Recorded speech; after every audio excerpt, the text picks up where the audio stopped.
पर भी प्रीत होती है। प्रीत कहते हैं कि प्रीत करने वाला अपने को मिटाना है। अगर हम अपने आप को नहीं मिट रहे हैं, मिटाने मतलब मेरे अंदर जो 5 में से मूल चीज समझ लो, अहंकार। मेरा अहंकार मिट रहा नहीं मिट रहा? मेरा अहंकार मुझ में कितना है? जितनी चीजें तुम्हारे भीतर हैं आत्मा के अलावा, वो सब अहंकार ही। इन्हीं को हटाना है। वो हटाना नहीं है, बल्कि आपको अपनी आत्मा से पूरी तरह से समर्पण के साथ जुड़ना है। आपका मानवो सुख प्रकाशा, तब भाव भेद भूल भ्रम नाशा। उन्हें तब भूल भ्रम का नाश होगा। कब? जब आत्मा को आत्मा का अनुभव होता है, वो अपने दिव्यता में आता है। आत्म अनुभव सुख प्रकाशा, जब वो अपनी दिव्यता में आता है, अलौकिकता में होता है, ये सम्मुख हम खड़े हैं, हम उसमें प्रवेश होने के प्रीत करने के लिए तैयार खड़े हुए हैं। तो उन्होंने कहा है तब भाव भेद भूल भ्रम नाश, तब भ्रम भाव भूल का नाश होता है, इससे पहले होता नहीं। हमारे भीतर भक्ति का बीज हो गया, और भक्ति का बीज होने के बाद कहते हैं कि बीज अंकुरित अगर नहीं हो रहा है, तो भक्ति का बीज होने पर भी अगर अंकुरित नहीं हो रहा है, तो इसका मतलब है कि मैंने उस बीज को बोया ही नहीं। और अगर अंकुरित होगा, विचार कर लो, भक्ति का बीज अगर भीतर अंकुरित होगा, तो बीज में जो वो बीज था वो धरती में विलीन हो जाएगा, मिट जाएगा, वो अपना अस्तित्व मिटा देगा। फिर हमारे गुरु का अस्तित्व होगा। अपने अस्तित्व खो देता है, तब समझ लो कि वो बीज अंकुरित हो गया, अंकुरण हो गया। उस अंकुरण में पौधा अंकुरित हो, अगर बाग पौधे के आसपास बाहरी पौधा कोई भी हो, अंकुरित हो जाए, अंकुरित के बाद बागो खरपतवार न बाए, साफ करो, समय पर पानी न दो, समय पर आकाश की धूप न मिले, सब कुछ न मिले, तो वो पौधा को भी बचाने के लिए शुरुआत में करना पड़ता है। और जब पौधा छाया देने लगे, और अगर वो छाया कल्पतरु या वो दिव्यता के नीचे बैठने लायक हो गया है, आप समझ लीजिए सभी कल्पनाएं उसकी अंत है। हमें यहाँ अच्छा वो कहते हैं संत कैसा होता है कि वो वृक्ष की भांति होते हैं, वृक्ष कहूँ न फल वाके, जो इस दिव्यता रूपी अपने गुरु पद के नीचे बैठा है और उस छाया में बैठा हुआ है, क्या वो फल खुद खाएगा? खुद खाके ही वो वृक्ष रूप हुआ है, वो कभी खुद नहीं खाता है, दूसरों को खिलाता है। ये साधु का काम है। संत इस जगह पे स्थित होते हैं, वो नित्य मुक्त होते हैं, हमें मुक्त होने का रास्ता दिया है, तो हम मुक्त तो रहे, मुक्त होके तो जीवन जिए। बंधन की हथकड़ी तो छूट जाए, और अगर बंधन की हथकड़ियों में ही जुड़े हुए गुरु महाराज की सेवा में जा रहे हैं, तो एक न दिन अगर गुरु महाराज की सेवा में जाते रहोगे तो ये हथकड़ियां छूट जाएंगी। ये भी आवश्यक है। भजन 24 घंटे अपनी भजन की निगरानी है कि आप कहाँ गए, काम कर रहे हैं, झाड़ू लगा रहे हैं, खेत का काम कर रहे हैं, दुकान का काम कर रहे हो, रास्ता में चल रहे हो, व्यापार कर रहे हो, कुछ भी कर रहे हो, उस समय भीतर से आप कहाँ जा रहे हो? बस ये भजन है। यहाँ भजन आपको करना है।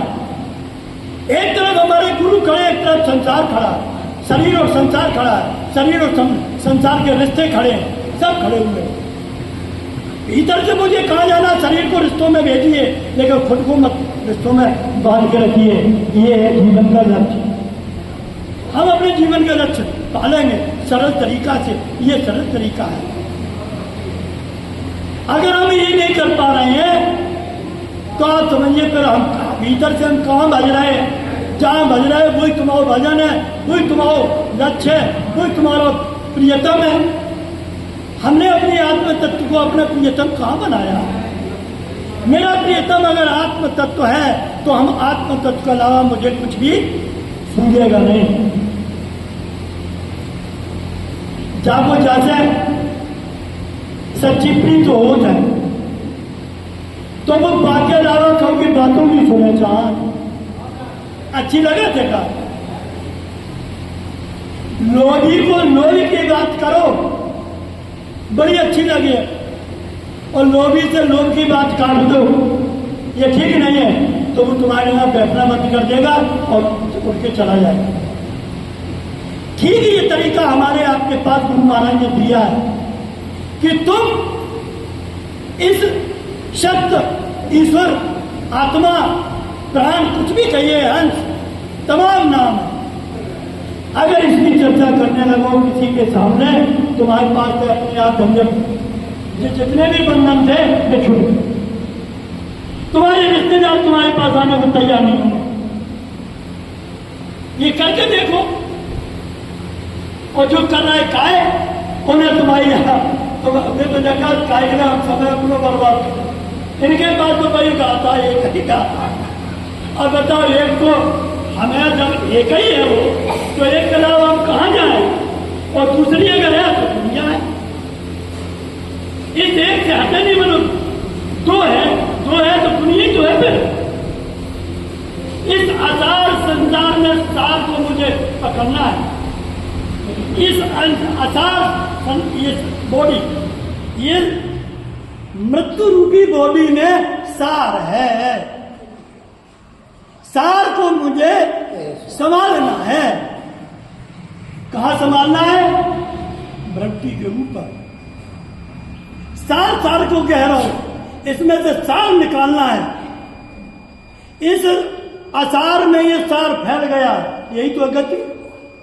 हम मंदिर में मन और अंतःकरण के सारे या इंद्रिय प्रदेश में हम फैल गए, हम ही तो सब जगह फैल गए। हमारी मन बुद्धि के संग है, हमारी आंखन कानन के संग है, हमारे अलावा कोई दूसरा तो है नहीं। अब उन्होंने कहा इस आसार में तुम फैल गए हो, इसको गुरु जी ने कहा वृत्ति से ऊपर उठाओ चलाओ। जैसे जैसे तुम उठते जाओगे तुम्हारे भीतर के विचार साफ होते चले जाएंगे। ये हमें कर्म करना है, ये मुझे अभ्यास करना है। इस अभ्यास में खास बात क्या है कि इस अभ्यास में कोई भी हम चाह लेके न जाए, मनोती न लेके जाए, आए गुरु महाराज जो हमारा हो जाए ना, बस यह पाबंदी। अगर तुमने इसको कुछ समय ही थोड़ी समय बिना चाहते कर लिया तो अनुभूति मिल जाएगी, तो गुरु खींच लेगा। हमारा काम है कि गुरु के घर तक जाना, और फिर गुरु का काम है कि वो अपने आप को खींच लेता है। तो गुरु के घर में पहुंचे तो पहले चढ़ाई है यूं जाने की, और फिर गुरु खींचता है यूं। हम यूं ही नहीं चल पाते हैं, चढ़ के ठहर नहीं पाते, और हम ठहर नहीं पाते तो गुरु क्या करे? गुरु के घर में जाओ तो गुरु खड़ा हुआ है। कहते हैं कि चुंबक लोहा में है, और वह चुंबक के क्षेत्र में चले जाएंगे तो चुंबक हमें लोहा को खींच लेगी और अपनी चुंबकीय शक्ति हमें प्रवेश कर देगी। ये उसका काम है। लेकिन हम गुरु के घर में पहुंचे ही नहीं पाते। काहे? मेरी इच्छाएं, मेरी वासनाएं, मेरे बाहर की चाहतें मुझे भीतर घुसने नहीं देती है, जिससे मुझे आपस में ही एक दूसरे के प्रति राग द्वेष की भूमि में खड़े हो जाते हैं। ये हमारे साथियों की जगह है नहीं, लेकिन आज जो मुझे सुनने में मिलता है वो उसका कारण यही है। हम राग द्वेष से ऊपर नहीं उठ पा रहे। बात होती है प्रेम की, और बीच में कौन सी ऐसी चीज है मेरे भीतर चाह रही है, मुझे क्या चाहिए? क्या मुझे सम्मान चाहिए? सम्मान चाहिए तो धोखा है। गुरु पद चाहिए तो धोखा है। कहते हैं कि कोई बिना चाहत के मेरे पास आओ। गुरु महाराज का कहना, परमात्मा का कहना है कि बिना चाहत के मेरे पास आओगे तुम्हारे लिए सर्वस्व है।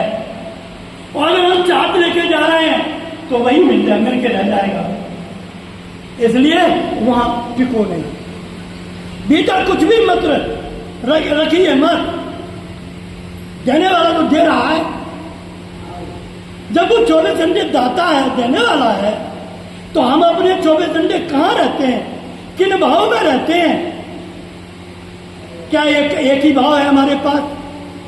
क्या मैं इसी एक भाव में रहता हूं?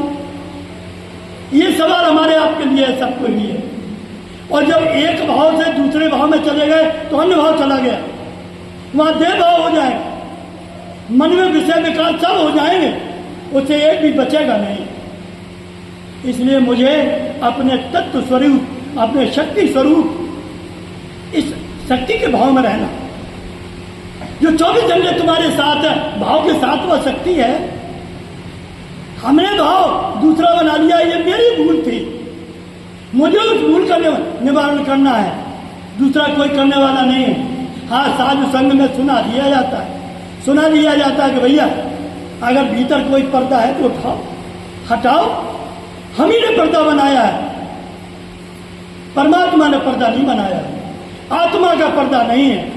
हमने अपने मन में तरह तरह की चाहत बना के खुद अपनी आत्मा का पर्दा बना के खड़े हो जाते हैं, दूसरा कोई पर्दा बनाने वाला नहीं है। तो पर्दे से बाहर किया है गुरु महाराज ने। जब बाहर किया है तो ये पर्दा क्यों उठा के डालते हैं, किस लिए? दरबार गुरु का है। दरबार कोई ईंटन और पत्थर को दरबार नहीं है। उन्हें की नांगली दरबार, उन्हें फलाने दरबार, सब दरबार एक मालिक का दरबार। इस दरबार में सभी को स्वतंत्रता है आने की, और इन दरबारों में कोई भी रोक सकता है कि नहीं जाओगे तो वो नहीं जा सकता है, लेकिन इस दरबार में कोई रोक नहीं सकता है। रोक लेगा तो मालिक का दरबार। खुली छूट है, लेकिन खुली छूट कब है कि जब तुम्हारे पास पर्दा नहीं होगा तो छूट है। और नहीं तुम्हें अपने आप बंधन बना के खुद ही हथकड़ी बने खड़े हो। दूसरे ने, किसी ने बांधा क्या? कोई बांधने वाला नहीं। निर्बंधा बंधा भव, बंधा निर्बंध हो। हम भूल भ्रम में बंध गए तो ठीक है, और निर्बंध हो। निर्बंधा मुझे मिल गया, फिर बंधन कैसा? जो मेरी भक्ति में स्वतंत्रता है, उस स्वतंत्रता में बाधा कौन है? ये हमें आपको अपने भीतर देखना है। क्यों? सत्संग में आने का एक मूल उद्देश्य यही है कि हमारी करनी आगे मजबूत हो। हमारी करनी में जो थोड़ी सी भी किसी भी तरह की, महापुरुष तो अपनी पूरी बात कह देते हैं। हमें अपना देखना है कि उस हमारी वहां पहुंच में कहां पर बाधा है। हम उस बाधा को अपने आप गुरु के श्री चरणों में डाल के ही आगे बढ़ सकते हैं।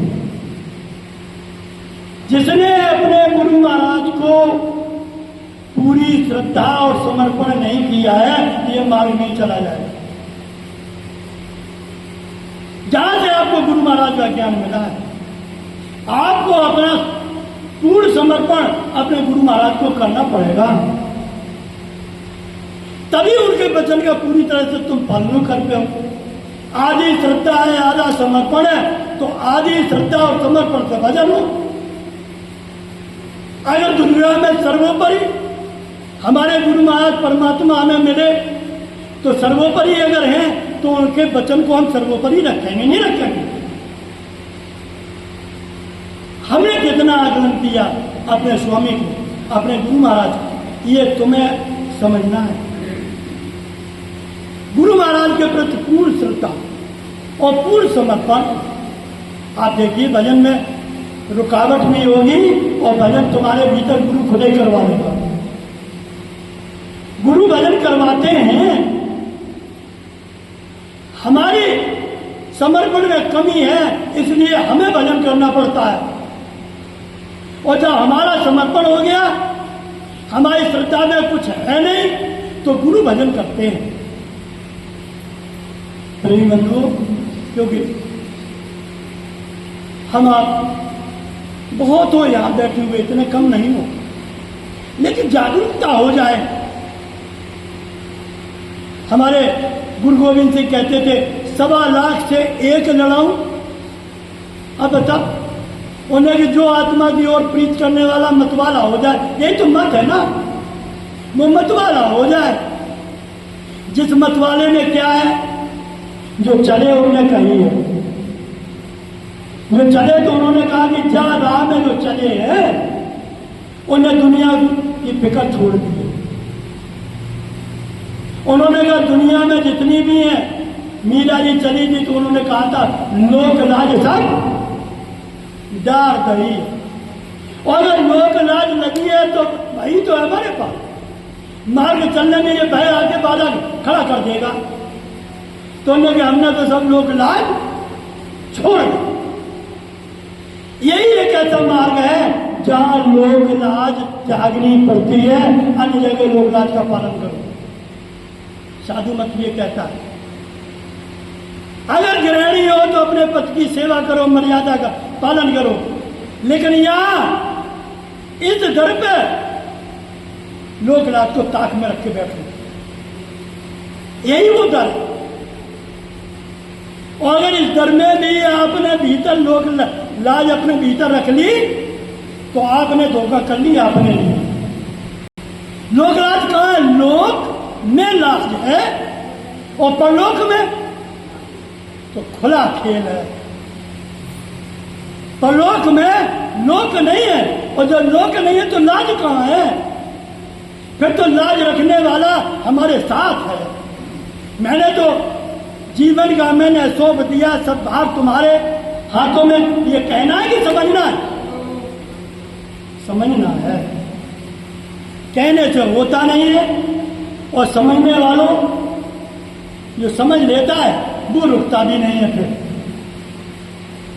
इसलिए मेरा एक ही अपने लिए कहना है कि जितनी प्रीत हम अपने गुरु महाराज के वचन से करेंगे, उतनी उसका लाभ मुझे मिलेगा।